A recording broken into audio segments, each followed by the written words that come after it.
Favourite serials இனி டிவிக்கு முன்பே சன் நெக்ஸ்ட் ஆப்ல ஜாலியா எல்லாருக்கும் முன்னாடியே பாருங்க.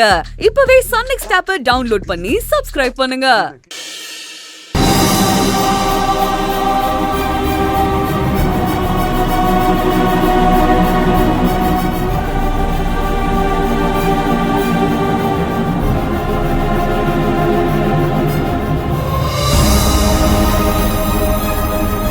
பூங்குடி, ஹே, என்ன ஆச்சு? பூங்குடி, என்ன ஆச்சுன்னு கேக்குறேன்ல. அர்ச்சனா அண்ணி ஃபோன் பண்ணாங்க. அம்மா இங்க வந்துட்டு போனது தெரிஞ்சு அப்பா பெரிய பிரச்சனை பண்ணிட்டாராம். அம்மாக்கு காது கேட்கறதுக்காக ஆபரேஷனுக்கு ஏற்பாடு பண்ணியிருந்தாரு. இப்ப அத பண்ண மாட்டேன்னு சொல்லிட்டாராம். ஐயோ, ஏன் பூங்குடி, ஏன் அவர் இப்படி இருக்காரு? பாவம் சரவணா, அவங்க காது கேட்காம அந்த மனுஷன் கிட்ட ரொம்ப கஷ்டப்படுறாங்க. எங்க அப்பாவை கல்யாணம் பண்ணிட்டு வந்ததுல இருந்து அவங்க எந்த சந்தோஷத்தையுமே அனுபவிக்கல. வெறும் கஷ்டத்தை மட்டும்தான் பார்த்திருக்காங்க. இப்ப கடைசி காலத்துல அவங்களுக்கு காது கேட்கலன்னா அவங்க என்ன பண்ணுவாங்க? என்ன பூங்குடி இது? உங்க அம்மாக்கு ஒரு கஷ்டம்னா அது எப்படி நான் பார்த்துட்டு இருக்க முடியும்? இங்க பாரு, அவங்க ஆபரேஷனுக்கு எவ்வளவு செலவானாலும் சரி, அதை நான் பாத்துக்கிறேன். நாளைக்கு காலையில அம்மா கிட்ட சொல்லிட்டு பணத்துக்கு ஏற்பாடு பண்றேன். இல்ல சரவணா, வேண்டாம். ஏன் வேண்டாம், விட்டுறேன். அம்மா கிட்ட கேட்டு தரேன்னு சொன்னதுனால கோச்சுக்கிட்டியா? இல்ல, அப்படிலாம் எதுவும் இல்ல. இங்க பாரு பூங்குடி, அம்மாக்கு தெரியாம நான் எந்த செலவும் பண்ணதில்லை. அதனாலதான் அப்படி சொன்னேன். என்ன தப்பா நினைச்சுக்காத. ஐயோ, நான் தான் வேண்டான்னு சொல்லிட்டேனே. இல்ல பூங்குடி, அத்தை ஆபரேஷனுக்கு தானே, அதெல்லாம் அம்மா ஒன்னும் சொல்ல மாட்டாங்க. நான் கேட்ட உடனே கொடுத்துருவாங்க. இங்க பாரு, அம்மாக்கு தெரியாம நான் ₹1 கூட செலவு பண்ணதில்லை. அதனாலதான் சொல்றேன். நான் உங்ககிட்ட ஒரு வார்த்தை சொல்லிட்டு பணம் தரேன். சரவணா, நான் ஏற்கனவே ரொம்ப நொந்து போயிருக்கேன். என்ன மேலும் மேலும் கஷ்டப்படுத்தாத. என்ன பூங்குடி இப்படி பேசுற? நான் தான் ஆபரேஷனுக்கு பணம் தரேன்னு சொல்றேன்ல. ஐயோ சரவணா, புரிஞ்சுக்கோ. வேண்டாம். அதான் ஏன்னு கேக்குறேன். நான் தான் இந்த வீட்ல இருந்து அவங்களுக்கு எந்த பொருளும் கொடுக்க மாட்டேன், அவங்க கிட்ட இருந்து எந்த பொருளும் வாங்க மாட்டேன்னு சத்தியம் பண்ணிருக்கேன்ல. நான் சத்தியம் பண்ணி அவங்க கூட பேசினதுனாலதான் உங்க வீட்டு மாடு செத்து போச்சு.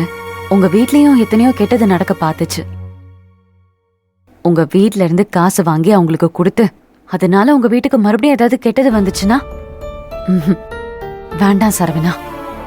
அவங்க ஆபரேஷனுக்கு நீ எந்த பணமும் கொடுக்க வேண்டாம்.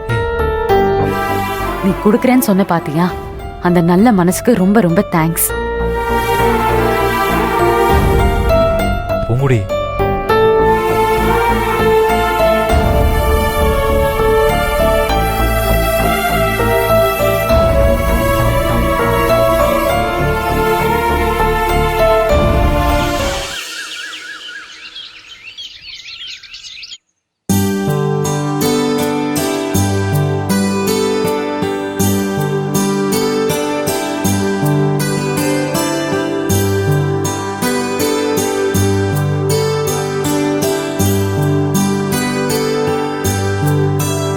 பூங்குடி, மாமா. பரவாயில்ல, உட்காரு. என்ன மாமா, என்ன வேணும்? காஃபி தரவா? ஏமா, என்னது காஃபியா? அதான் காலையிலேயே கொடுத்துட்டியே. வேற என்ன வேணும் மாமா? உன் கூட கொஞ்சம் பேசணும்மா. சொல்லுங்க மாமா. நீ ரொம்ப அறிவாளியா, புத்திசாலியா, விட்டு கொடுக்குற மனசோட இருக்கிற. ஒரு தேவதைக்கு இருக்கிற அத்தனை குணாம்சமும் உங்ககிட்ட இருக்குமா. ஆனா வாழ்றதுக்கு இது மட்டும் போதாதுமா. சில இடங்கள்ல கேள்வி கேட்டுத்தான் ஆகணும், சண்டை போட்டுத்தான் ஆகணும். நம்மள சுத்தியும் நெருப்பு இருக்கிறப்ப நம்ம கற்பூரமா உட்கார்ந்துட்டு இருக்க முடியாதுமா. ராத்திரி நடந்த எல்லாத்தையும் நானும் பார்த்துக்கிட்டு தான் இருந்தேன். உங்க அம்மா மேல எந்த தப்பும் இல்லைங்கிறத நீ சரவணனுக்கு ரொம்ப நல்லாவே புரிய வச்சுட்ட.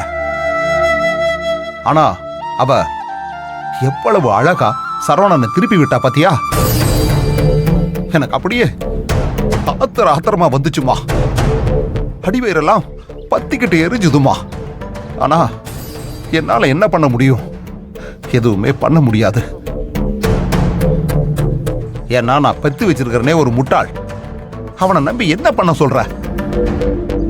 ஆனா ஒண்ணுமா, மகேஸ்வரி சொல்றது முழுக்க முழுக்க உண்மை.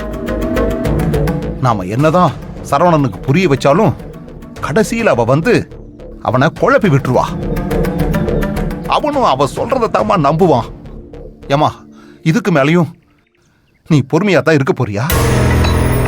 பொறுமைதான் ரொம்ப ஒசந்ததுன்னு சொல்லுவாங்க. ஆனா இந்த பொறுமை யாருக்கும் நல்லது இல்லம்மா. நீ பொறுமையா இருக்கிறது உனக்கு மட்டும் இல்ல, நீ உண்மையா பாசம் வச்சிருக்கிற உன் புருஷனுக்கும் தான் கஷ்டம். ஒரே ஒரு கரையான் போதுமா, ஒரு பெரிய ஆலமரத்தையே அரிச்சு தின்றும். இந்த வீட்டை சுத்தியும் ஒரு கரையான் புத்தே வச்சிருக்க. என் பொண்டாட்டி, கொழுந்தியா, மக, மவன்னு எல்லாரும் சேர்ந்துக்கிட்டு சரவணங்கிற ஒத்த ஆளை அரிச்சு சாப்பிட்டுட்டு இருக்காங்க. மா, இதுக்கு மேலையும் நீ வேடிக்கை தான் பார்த்துக்கிட்டு இருப்பேன்னா தாராளமா பாரு. உன் கூட சேர்ந்து நானும் பார்க்கறேன். என்னால வேற என்னம்மா பண்ண முடியும்? வேடிக்கை தானே பார்க்க முடியும். மாமா, நீங்க சொல்றது எல்லாமே எனக்கு புரியுது. ஆனா என்ன வீம்பா விரோதின்னு நினைச்சு அவங்க சண்டைக்கு நிக்கிறாங்க. நான் ஒருத்தி சின்னதா யோசிக்கிறதுக்குள்ள 3 பேரும் சேர்ந்து பெருசா திட்டம் போடுறாங்க. நான் ஒரு அடி எடுத்து வச்சா அவங்க 3 பேரும் சேர்ந்து 6 அடி முன்னால போறாங்க. சத்தியமா என்னால அவங்கள சமாளிக்க முடியல மாமா. நான் அவங்கள எதிர்த்து சின்னதா ஏதாவது ஒரு விஷயம் பண்ணா கூட அதுக்கு பதிலா அவங்க பெருசா அடிக்கிறாங்க. எங்க அம்மாவை அனாவசியமா திருட்டு பட்டம் கட்டி அவங்க மனச நோக அடிச்சாங்க. அவங்க எப்படிலாம் அழுதுருப்பாங்க மாமா. இப்படி எல்லாம் செய்யறவங்கள தான் நீ மன்னிச்சு விட்டுறேன்னு சொல்றியாமா? மாமா, பதிலுக்கு என்னாலயே அவங்கள அடிக்க முடியும். ஆனா முடியலையே. பதிலுக்கு அவங்க என்ன அடிக்கிறேன்னு சொல்லி சரவணனை கஷ்டப்படுத்துவாங்க.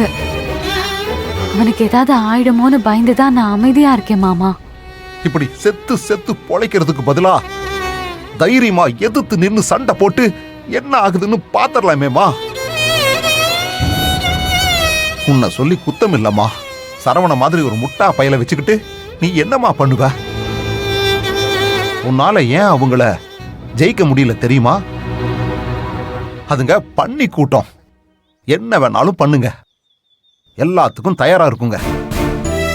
ஆனா நீ ஒன்னொன்னையும் நிதானமா யோசிக்கிற, யாரு மனசையும் காயப்படுத்த கூடாதுன்னு நினைக்கிற. உன்னால இந்த பண்ணி கூட்டத்தை சமாளிக்க முடியல. ஏன் தெரியுமா? நீ சிங்கம்.